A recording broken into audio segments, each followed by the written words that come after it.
The Homeric dialect of Greek.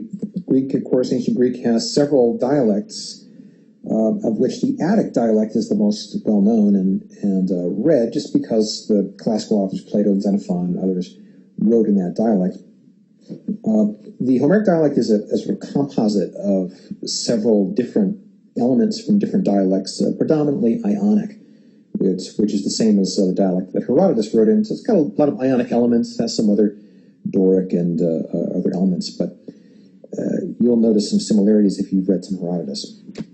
Okay, so one of the main features you recognize right away is that augments can come and go as they please in Homer. So you will have a form like lusa, which in Attic would be elusa, with the aorist temporal augment there, which is simply omitted.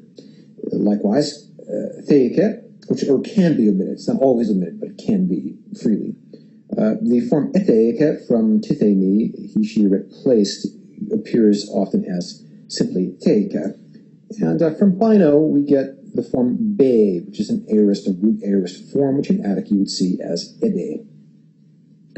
All right, so the phrase, it seemed like the best plan, ariste finita boule. What you're looking at here is finita, a past tense form, an imperfect form, which you can only figure out from the secondary endings eta, because the temporal augment is gone. This line from the beginning of the Iliad says, she cared, this is Hera, she cared for the Greeks. Why? Because, indeed, she saw them dying. And there are two augments missing here that would normally appear in Attic. One of the Ionic features of Homer, of Homeric dialect, is the lengthening of long alphas to etas. And so a word like, in Attic, thura, meaning door, appears as ture in Homer. Likewise, kora in Attic, meaning country, region, around a city, is going to be kore with an eta instead of a long alpha. And the word for strength or power is going to be bia, not bia, as it would be in Attic. One slight exception to this, not really an exception, is just the word te'a, which appears in the very first line of the Iliad. That's a long alpha there, and there is no Attic equivalent for that. But normally speaking, those first declension nouns with long alphas in Attic are going to show up with etas. Another declensional issue is that you get some unusual genitives, the most common of which you see quite a bit is oya, for u in the genitive singular of the second declension. So a word like gift, doru, in Attic is going to often show up as doroya, and look out for that one because you will see it. It's a genitive singular in the second declension.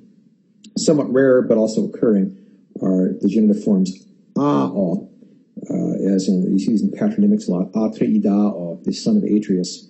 That's a genitive form and means the same thing, Atreideo, and this particular ending shows up in the very first line of the Iliad as well as a genitive singular.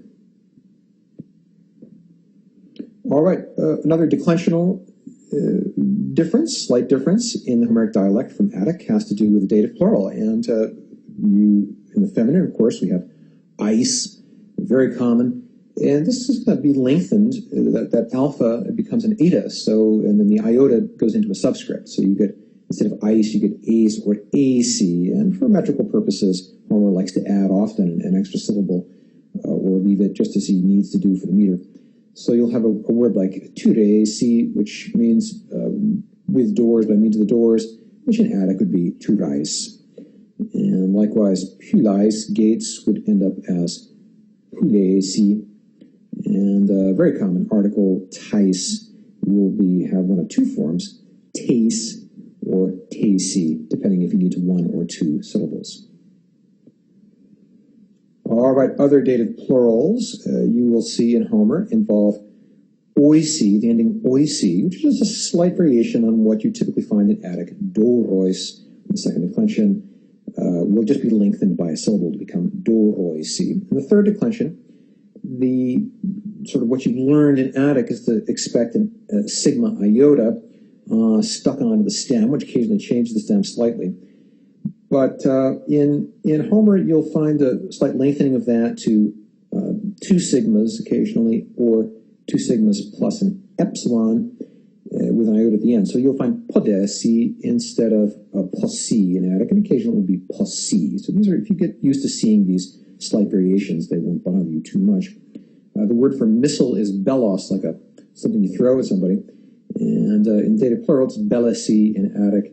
You do find that form in Homer, bellesi, no problem, but you can also find it lengthened. This is for metrical reasons. If you need a double consonant to make the syllable scan long, you can use it.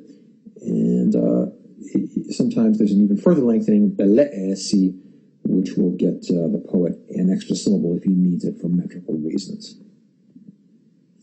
All right, just a quick look at the very beginning of the Iliad so you can see some of these forms in action. It starts out the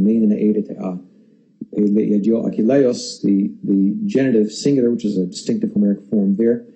This here is a genitive, and it's a standard Omicron sigma genitive in the third declension. This looks the same as Attic. This looks the same as Attic. No problems there.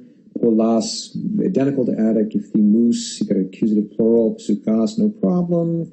Iota in the dative, everything's fine. Omega, nu in the genitive plural, no sweat. This is all completely standard issue. Here we go.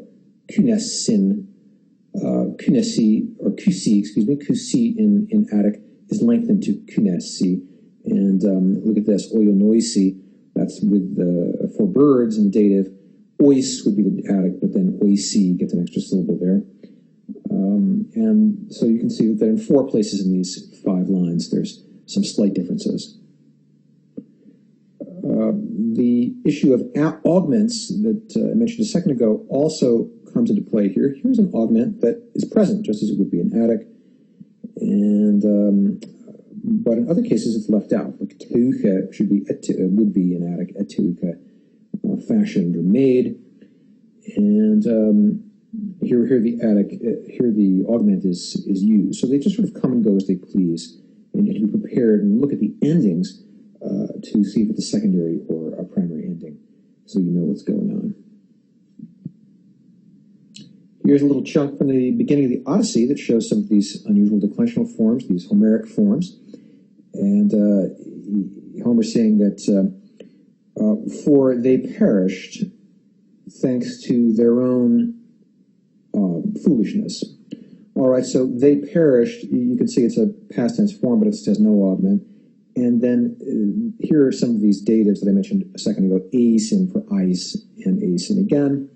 Fools, napioi, who ate up the cattle of Hyperion, the sun. And we're noticing the oia ending here for the sun. Eliu would be an Attic. And here is an augmented form, aestheon, that's fine. So you can see right here you've got augmented and unaugmented forms side by side.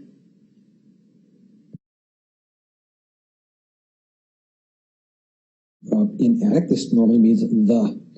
In Homeric, it very often means he, she, it, they, sort of, in other words, personal pronouns, or this or that, which is a demonstrative pronoun. Okay, so to all intents and purposes, it looks the same, but functions quite differently. So watch out for this. I'll give you a couple examples. Here's a line from Homer. Al homen ede keuridames aioste bebeike, which means, but he, on the one hand, already by death, having been mastered, having been beaten to Hades, has gone. So, in other words, but he, that's ha, has already gone to Hades, having been mastered, beaten down, beaten by death. So what you notice about this is there's no noun going with the ha. It's free-floating, and that is a good signal that is actually the pronoun subject of the verb bebeke. Another example, tu men ebe pros doma thea glaukopis Athene. Two of him went towards house goddess flashing-eyed Athena. You can tell by the endings that this is the subject, so the goddess Glaucopus Athene, the flashing out Athena, went to the house of him, to his house. Clearly a pronoun, not an article. All right, third example, toisi de anistamenos metefe potas ocus Achilleus. This is a very formulaic line. The subject here is podas ocus Achilleus, swift-footed Achilles. And what he did is, okay, so for them, by them something, anistamenos, having stood up, metefe, he said, and the met prefix means among. So standing up among them, swift-footed Achilles spoke. And so you see toisi there again as a pronoun. This one here, it's this for me fulfill request. And here we've got a demonstrative going with the neuter noun eldor, and this here is an imperative. This verb is imperative. So you can see here that it is not an article, but really a demonstrative pronoun. Another quirk of the article, the definite article in Homer, has to do with the nominative plurals, hoi and hai, which appear very often as toi and tai. And a couple of quick examples of that. Toi de u ti palin oikon de neonte, neonto. They, not at all, back home were going. They were not at all going back home. And you can see this is the article hoi, spelled differently and acting as a pronoun. Toi de kare san hos eidon zdoon. They rejoiced when they saw him alive. Very similar to the first example. And here's one from the Odyssey. Tai dapenes hemata hersin helonta. They, that is the companions of Nausicaa, from the wagon, clothing with their hands, they took. So in other words, they took the clothing from the wagon with their hands, and very similar in function there.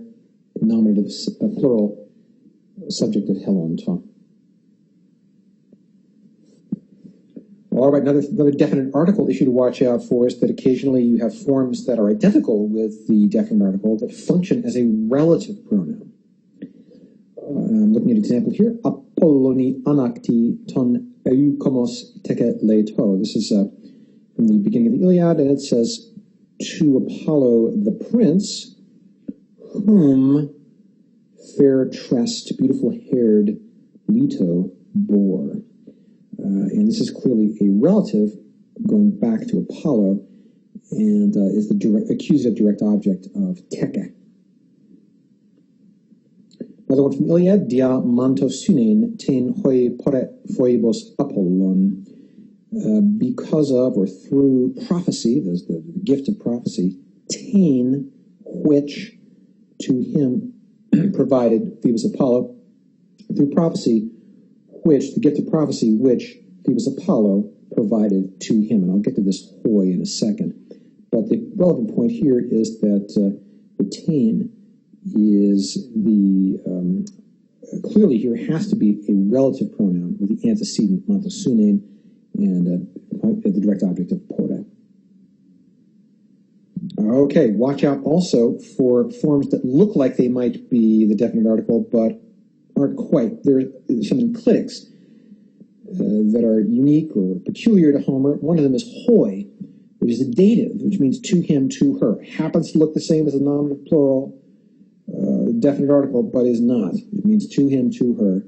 And toi, which is a second singular pronoun, to you, kind of like soy in Attic. So, examples, ute toi he mionon phthoneo tekos. This is Nausicaa's dad talking to her. He says to her, I do not begrudge mules to you, not at all to you mules do I begrudge, my child.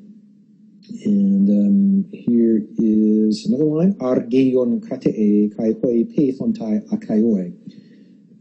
Okay, so Argive in the genitive, he rules over, and that's good because krateo takes the genitive. He rules over the Argives, and to him they obey the Achaeans nominative. The Achaeans obey him in the dative, and that's normal because paithomai takes a dative.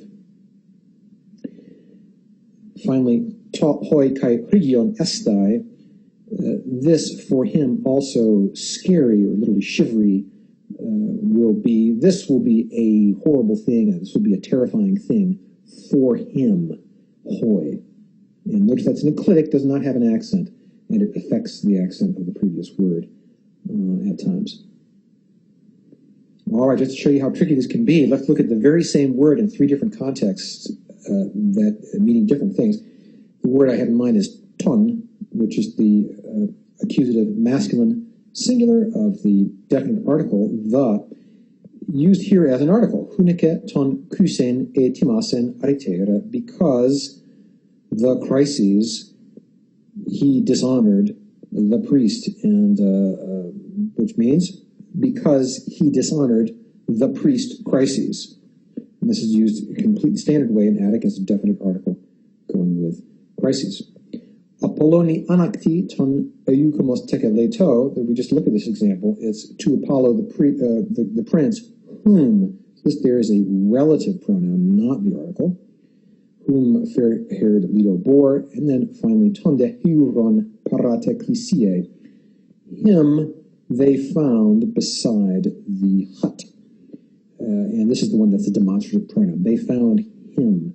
Notice it's put up front for emphasis. This man, him, they found beside the hut. All right, same word, three different uses. Have to be very vigilant figuring out what use you've got in any given line. The key, of course, is going to be to look for the noun. If there's a noun that agrees with it, as in this case, then it's clearly an article. But in the other cases, there's no noun that directly agrees with it, and that's your biggest clue.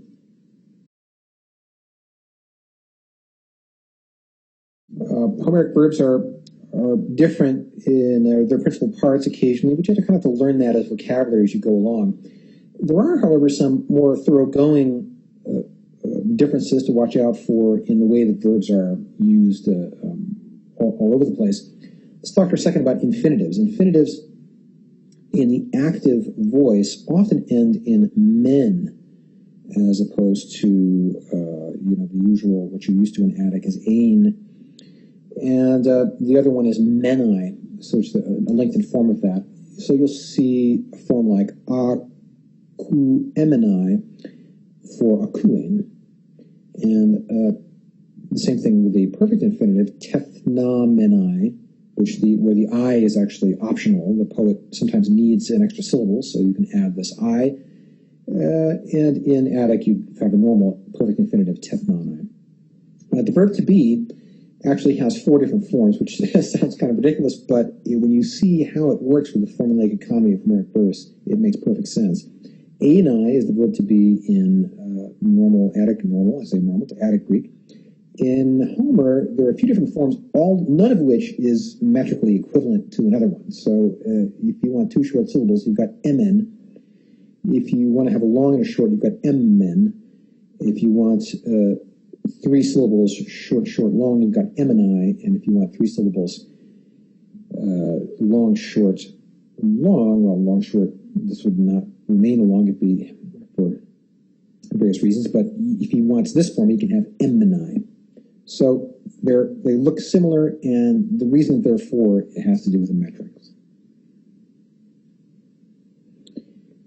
Another feature of Homeric dialect that has to do with verbs is the potential particle on, which appears in Homer not as ken, and occasionally in shortened forms ket and if it's elided.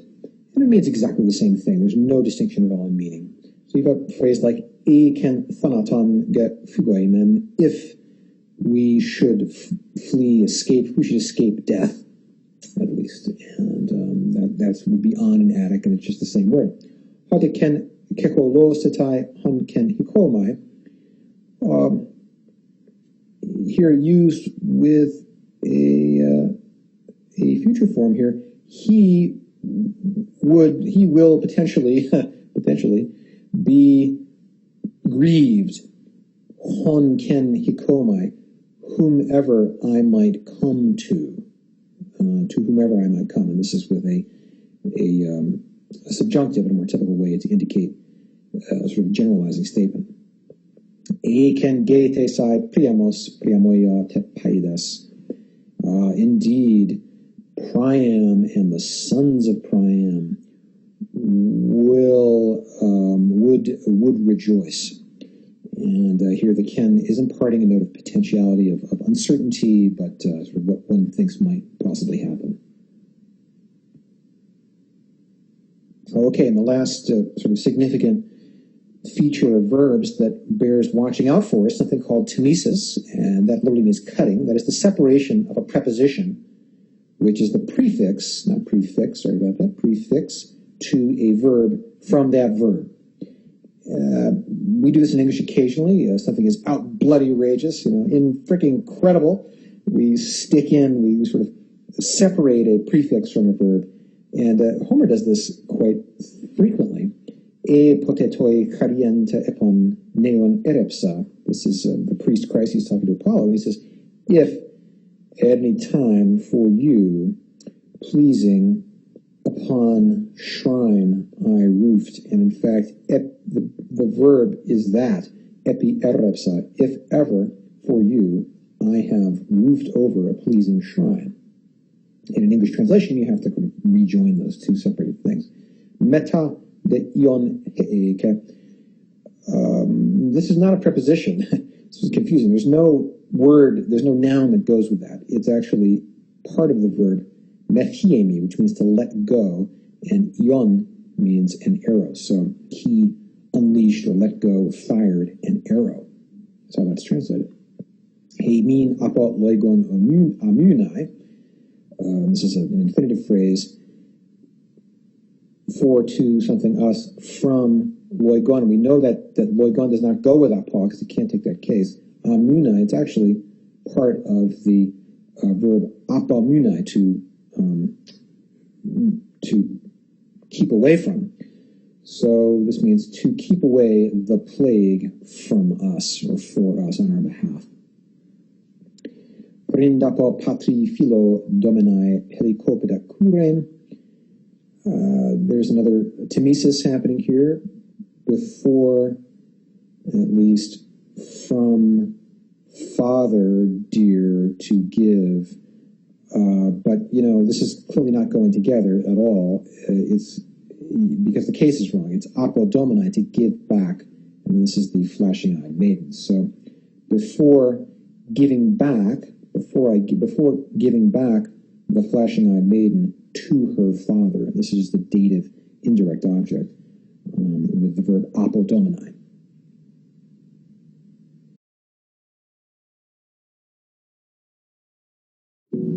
Hi, it's Chris Francese here to talk to you about Homer, reading Homer aloud. And if you want to try and do that, you have to understand the difference between long and short syllables, because that's what the meter is based on, the sequence of longs and shorts. A syllable can be long in two ways. It can be long by nature, that is because it contains a long vowel or a diphthong, or it can be long, so-called long by position, which involves a short vowel followed by more than one consonant. So let's look at a couple words that have long vowels and diphthongs in them. They're always going to be long. Aote, for sure, nice diphthong, ao, and that's two sounds together. Nice pure a, long eta. Eye, aite sound, here's a triple for you. And then heimin, ao, two diphthongs, and here's pleius, two diphthongs that get you two long syllables. A syllable can be long by position if it contains a short vowel followed by two consonants, two or more. Here's a word for you, tetarsi, that's got a nice short epsilon there, but it scans long. It takes longer to say because it's got two consonants, so it is in fact a long syllable. Tetarsi, dekthai. Here's one that's sort of a natural long, if you will, with a long diphthong, and then here, this is a short vowel followed by two consonants. Ek persai, same deal. Here's one that's got short epsilons, but then the third syllable in that word, erethista, is long. Why? Because zeta, the letter zeta, is in fact a double consonant. It's a ZD or DZ, depending on how you like to pronounce it. There are three consonants that work that way. The zeta, psi, also, ups, There's a long syllable because C is really two consonants in one, PS, and the same thing with the letter XC. So this is going to scan apedexat as follows, because the letter XC is essentially a KS. All right, this rule that two consonants cause a preceding short vowel to be scanned as long for the whole syllable, this works even if the short vowel and the two consonants are separated, in different words. So you've got mega xyphos, a big sword. This alpha is a short alpha, but the xi double consonant causes the syllable preceding it to be scanned long. Likewise, de, ste non top. The de is short by nature, but thanks to the double consonant sigma and tau in the next word, the syllable is scanned long. Great phrase from Homer, de moboros basileus, people devouring king, describing Agamemnon here, de moboros basileus. And the point I'm making is that this omicron, despite being a short vowel, is going to scan long thanks to the sigma and the beta. Notice I've separated these units into feet here, long, short, and long, short. Those are dactyls. We'll get to that later. Okay, everything else that's not a long vowel diphthong or a short followed by two consonants or more, everything else is short. So, deca, no sweat, egeneto, nice short syllables. On a bit, watch out, on a bit bazde, because it's a short A, short alpha, but the zeta is a double consonant. Here you go, some shorts, met oligon, but here, oligon, this is going to scan as long because you get a short vowel followed by two consonants.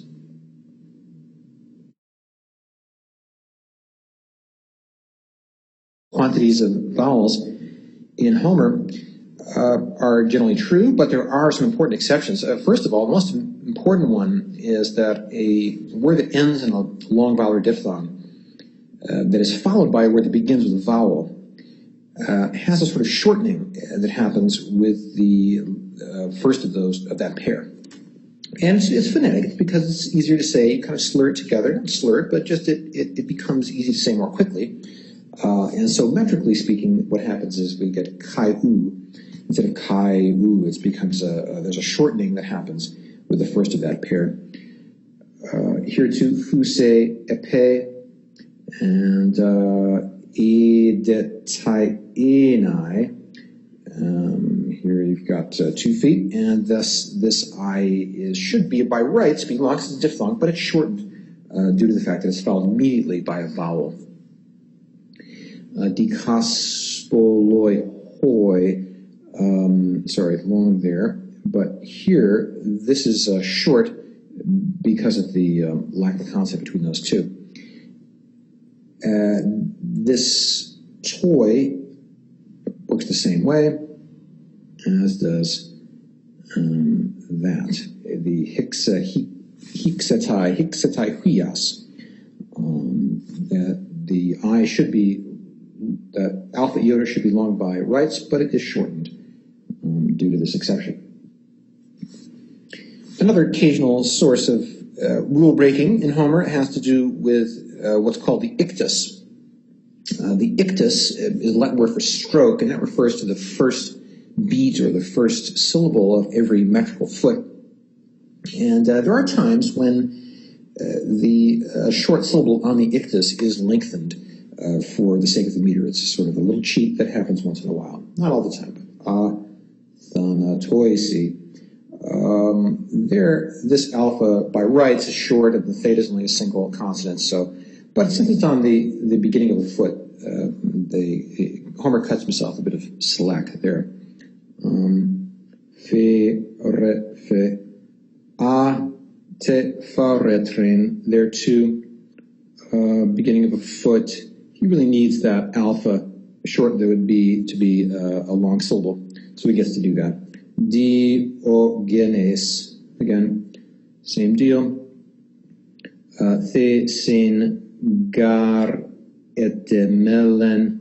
This is not an exception that you see a lot, but it will crop up. Apone estai. It's again on the ictus. And you'll notice all these are on the first beats of a foot. And the one question there is the me tin, which is going to scan long. Another interesting exception has to do with a vestigial hidden letter, a letter of the alphabet called a diagamma, which is written like this. And it sounds like a W. It's a character that had fallen out of the Greek alphabet by the time Homer was written down, but it seemed, based on what the meter's doing and some historical linguistics, it seems to be there in a kind of shadowy way, and occasionally this affects the meter. And a phrase like emon epos, and what's happening here is that the second syllable of emon is scanning along because of a diagamma. This is really wepos, so it becomes a double consonant roll with nu and diagamma. This means my word. Another example, epideos.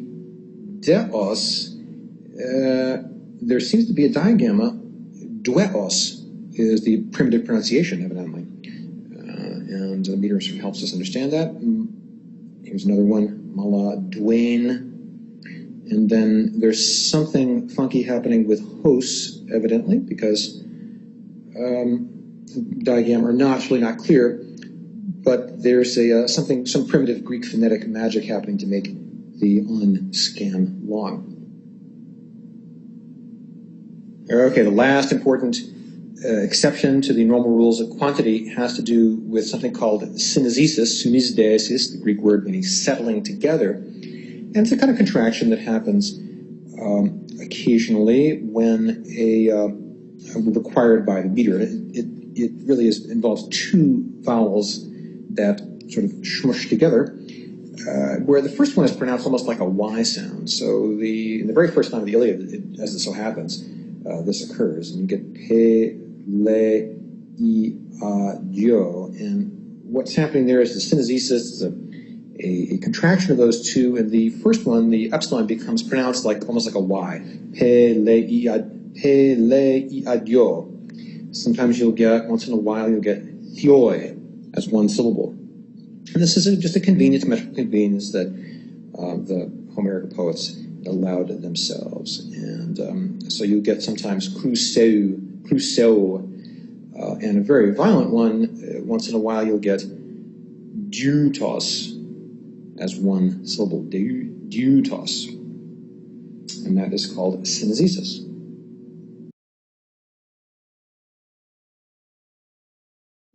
So far in this little series, I've talked about the rules of quantity in Homeric verse, long and short syllables, and then the exceptions to those rules. And now I just want to talk about what the meter itself is, the dactylic hexameter that Homer works in.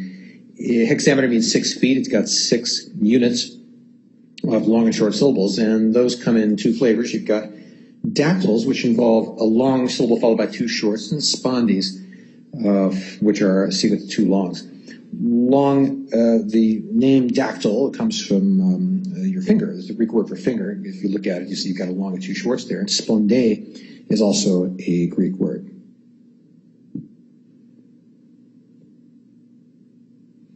All right, so the dactylic hexameter involves 6 feet. We can number them. And the last of these is always 2 syllables. In fact, the very final syllable can be either long or short. It doesn't matter. The poets allow themselves total freedom there. Sometimes it's written with an X to denote that it's what's called ancaps, which means it doesn't matter whether it's long or short. So it's a spondy or a short and a long. The 5th foot is virtually always a dactyl, and certain exceptions. Once in a while it'll be a spondy, but they have a special name for that, a spondaic line, very slow at the end. Normally you're going to almost all the time find a dactyl in the 5th foot. However, the first 4 feet can be either dactyls or spondies. The poets allow themselves total freedom there, and you just have to figure out what you've got by analyzing the longs and shorts. Just to give you some quick examples of how this works in practice, here's the first few lines of the Iliad, and I always like to say it aloud first to get it in my head, and then you start trying to figure out what the longs and shorts are. Mein aide thea pe le iadio achilleos. All right, so it starts with a dactyl. Menin a, e, de, te, a, pe, le, I, a, dio. We talked about this synesthesis earlier in an earlier installment here. That's one syllable. Achilleos. And I usually mark it long, the last syllable long, even though in this case it happens to be short, but essentially I just call it a spondy and be done with it. It's always going to be two syllables.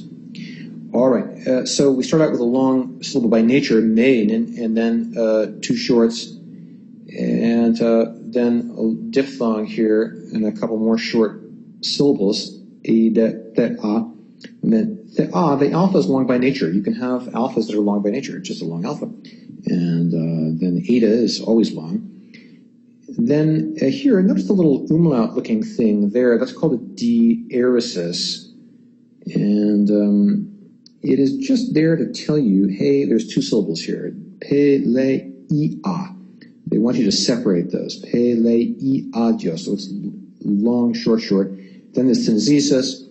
Yo, and then achilleos. So that's the layout of that one. It has two dactyls followed by a spondy, a dactyl, and then the last 2 feet, which are always long, and then either long or short, it doesn't matter. All right, let's do another one. Ulomenen hemuriakaios alge eteke. As follows: ulomenen hemuriakaios alge eteke.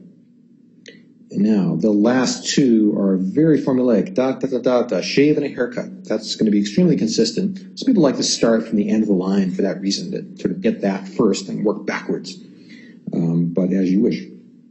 So here we have long diphthong. Of course, the first syllable of every line is going to be long. That's guaranteed because the beginning of every foot is a long syllable. And in this case, the dactyl. So we get ulomenen. That's a short omicron, short epsilon, then a nice long eta. 2 etas give you a dactyl, give you a spondy, excuse me. And that is followed up. This is a long upsilon. Upsilon, alpha, iota, they can be either long or short, depending on, like dinner and diner, depending on what they happen to be. So you've got to watch those. Those can be very tricky. And so this guy here is a dactyl, muria. Kaios, this is very clearly a spondy because you've got two diphthongs in a row. The alpha here is a short alpha, but it's followed by two consonants, so that's going to scan long. Alge eteke. All right, one more. Polas dipti mus sukas aidi proyapsen. Let's start from the end. You know that the last one you can mark it with an X if you like. Here you've got clearly a double consonant, psi, which is giving you the last foot, and then pro E is going to be your two longs, and that is your dactyl in the fifth foot. The iota in IED, the second iota, is going to be a long syllable scanned, although it's short by nature, thanks to the pi and rho double consonant. All right, back to the beginning. Po, las, dip, di, mus, su, gas, ai, and you are done. So short vowel followed by double consonant. This one's actually long. It's a long vowel, long alpha, followed by double consonant. So it sort of gets you two ways. Ifthimus, that's got two consonants.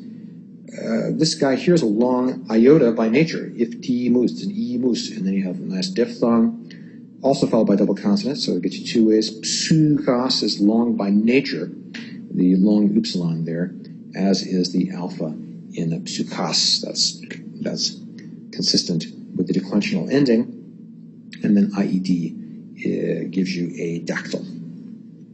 All right, so that's the basic deal. 6 feet, and know your quantities, and you can figure this stuff out. Say it out loud. It's all phonetic. It's supposed to be beautiful. Say it, and the more you memorize a few lines, and you'll have this in your bones.